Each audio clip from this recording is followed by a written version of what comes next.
Êxodo capítulo 32. Vamos agora contemplar alguma coisa diferente daquilo que tem até aqui ocupado a nossa atenção. As figuras das coisas que estão no céu, Hebreus 9 versículo 23, passaram perante os nossos olhos, Cristo em sua gloriosa pessoa, em seus deveres de misericórdia e em sua obra perfeita, tal como são representados no tabernáculo e nos seus utensílios místicos. Havemos estado em espírito no monte e ouvido as próprias palavras de Deus, as doces declarações dos pensamentos celestiais, afeição e propósitos, dos quais Jesus é o Alfa e o Ômega, o princípio e o fim, o primeiro e o último. Mas agora somos convidados a descer outra vez à terra para contemplar a ruína que o homem faz de tudo em que põe a sua mão. Mas, vendo o povo que Moisés tardava em descer do monte, ajuntou-se o povo Arão, e disseram-lhe, levanta-te, fazei-nos deuses que vão adiante de nós, porque enquanto a este Moisés, a este homem que nos tirou da terra do Egito, não sabemos o que lhe sucedeu. Versículo 1. Que degradação se manifesta aqui! Fazei-nos deuses! Abandonavam Jeová para se porem debaixo da tutela de deuses feitos por mãos de homens. Nuvens escuras e névoas espessas cobriam o monte, eles estavam fartos de esperar por aquele que se havia ausentado e de se apoiarem num braço invisível. Embora real imaginaram que um Deus feito com um buril valia mais que o Senhor, preferiam um bezerro que podiam ver em vez do Deus invisível mas presente em toda a parte, uma falsificação visível à realidade invisível. Desgraçadamente, sempre, assim tem sucedido na história do homem. O coração humano deseja alguma coisa que se possa ver, aquilo que responda e satisfaça os sentidos. Só a fé pode ficar firme como vendo o invisível, Hebreus 11 versículo 27. Assim, em todos os tempos, os homens têm tido a tendência para levantar imitações das realidades divinas e de se apoiarem nelas. Vemos assim como as falsificações da religião se têm multiplicado ante os nossos olhos. Aquelas coisas que sabemos, por meio da autoridade da palavra de Deus, serem realidades divinas e celestiais têm sido transformadas em imitações humanas e terrenas pela igreja professa.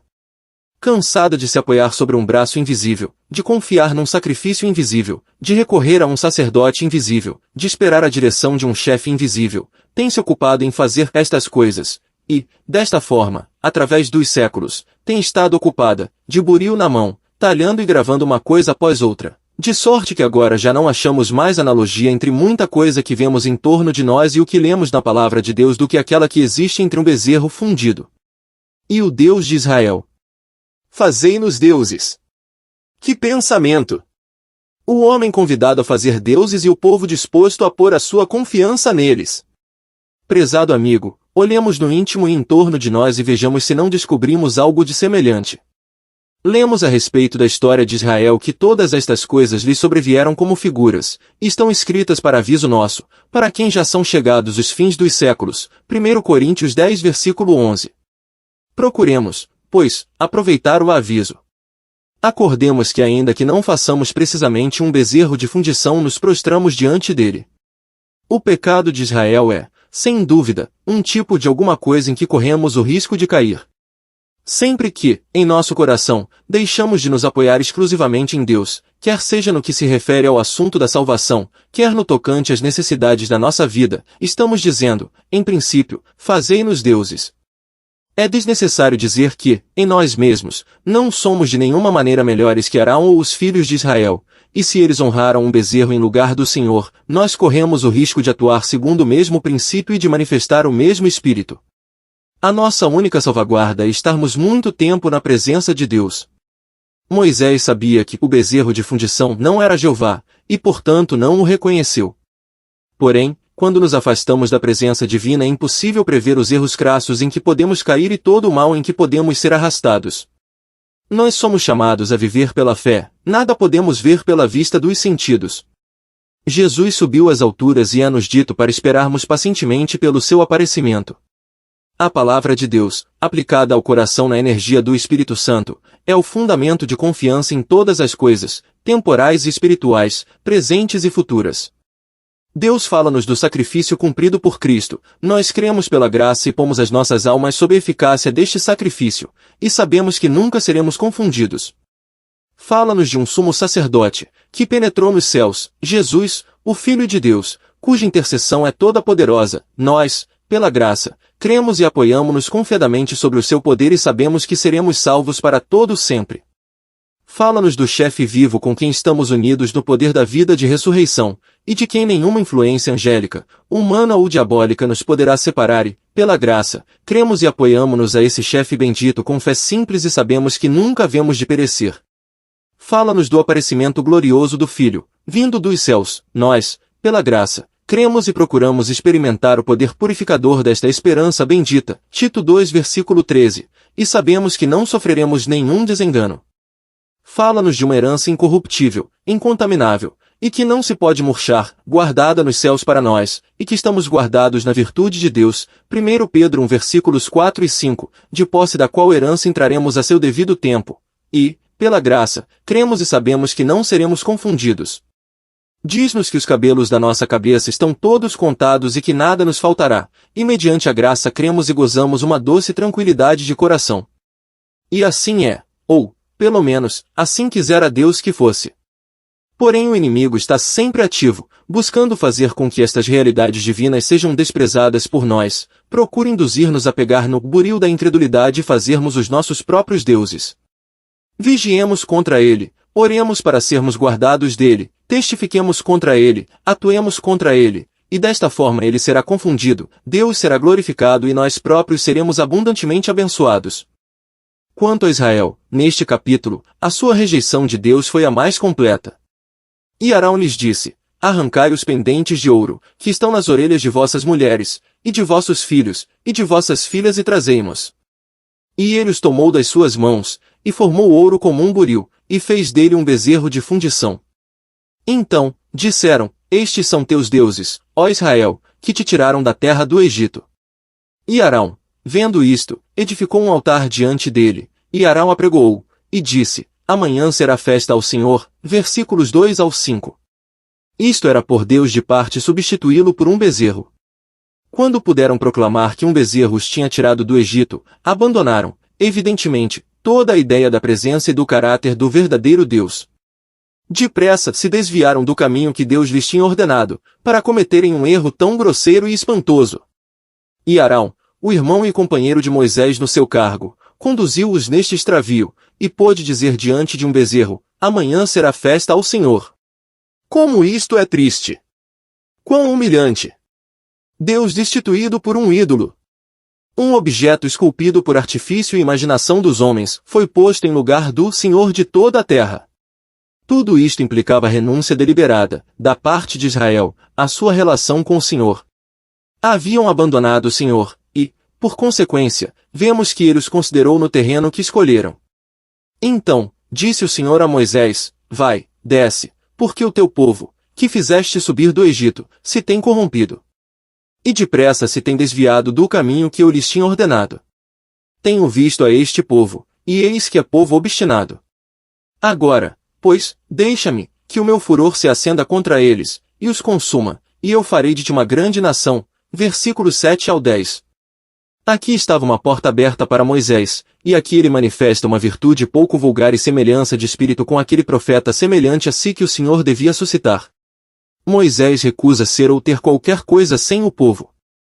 Argumenta com Deus com fundamento na sua própria glória, e repõe o povo sobre ele com estas palavras tocantes: o Senhor, por que se acende o teu furor contra o teu povo, que tu tiraste da terra do Egito com grande força e com forte mão? Por que hão de falar os egípcios, dizendo: para mal os tirou, para matá-los nos montes e para destruí-los da face da terra? Torna-te da ira do teu furor, e arrepende-te deste mal contra o teu povo.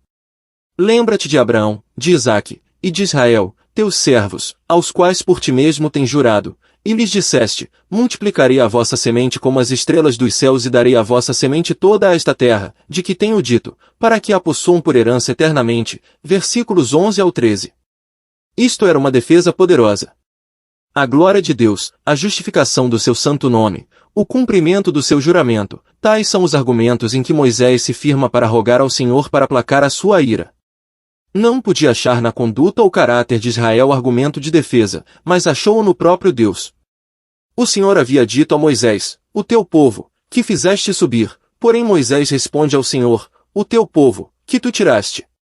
Era o povo do Senhor, apesar de tudo, e o seu nome, a sua glória, e o seu juramento estavam ligados com o seu destino.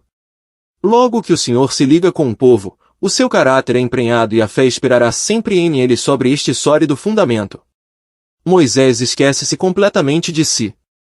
A sua alma está inteiramente ocupada com pensamentos acerca da glória do Senhor e do seu povo. Ditoso servo! Como há tão poucos como ele! E quando o contemplamos nesta cena, percebemos que está infinitamente abaixo do bendito Mestre. A diferença entre eles é infinita. Moisés desceu do monte. E vendo o bezerro e as danças, acendeu-se o furor de Moisés e arremessou as tábuas das suas mãos e quebrou-as ao pé do monte. Versículo 19. O concerto fora violado e os seus acordos foram feitos em bocados, e, então, havendo, em justa indignação, executado o juízo, disse ao povo: Vós pecastes grande pecado, agora, porém, subirei ao Senhor, porventura, farei propiciação por vosso pecado. Quão diferente é tudo isto do que vemos em Cristo! Veio do seio do Pai não com as tábuas da lei em suas mãos, mas com a lei em seu coração. Não veio para conhecer a condição do povo, mas com perfeito conhecimento do que essa condição era. Demais, em vez de destruir os acordos do concerto e executar o juízo, engrandeceu a lei e honrou-a e levou sobre a sua adorável pessoa, na cruz, o juízo do seu povo, e, havendo cumprido tudo, voltou para o céu, não com porventura farei propiciação por vossos pecados, mas para depositar sobre o trono da majestade nas alturas os acordos imperecíveis de uma expiação realizada. Isto constitui uma diferença imensa e verdadeiramente gloriosa. Graças a Deus, não temos necessidade de seguir com ansiedade nosso mediador para saber se cumprirá a nossa redenção e se apaziguará a justiça ofendida. Não, ele já fez tudo. A sua presença nas alturas declara que toda a obra foi consumada. Nos limites deste mundo, prestes a partir, e com toda a calma de um vencedor consciente da vitória, embora tivesse ainda que atravessar a cena mais sombria, pôde dizer: Eu glorifiquei-te na terra, tendo consumado a obra que me deste a fazer. João 17, versículo 4. Bendito Salvador! Bem podemos adorar-te e triunfar com o lugar de glória e honra com que a justiça eterna te coroou. O lugar mais elevado no céu pertence-te, e os teus santos esperam apenas o tempo em que, ao nome de Jesus, se dobre todo o joelho, e toda língua confesse que Jesus Cristo é o Senhor, para a glória de Deus Pai. Filipenses 2 versículos 10 e 11. Deus e o governo moral. No fim deste capítulo o Senhor proclama os seus direitos no governo moral nas seguintes palavras: Aquele que pecar contra mim, a este riscarei-o do meu livro. Vai, pois, agora, conduze este povo para onde te tenho dito. Eis que o meu anjo irá adiante de ti, porém, no dia da minha visitação, visitarei, neles, o seu pecado. Eis aqui Deus no governo, não Deus no Evangelho. Aqui Deus fala de riscar o pecador, no Evangelho vê-se tirando o pecado. A diferença é grande. O povo deve ser conduzido, por intermédio de Moisés, pela mão de um anjo. Este estado de coisas era bem diferente daquele que havia existido desde o Egito ao Sinai. Israel perderá todo o direito baseado na lei, e por isso só restava a Deus retroceder à sua soberania e dizer: Terei misericórdia de quem eu tiver misericórdia.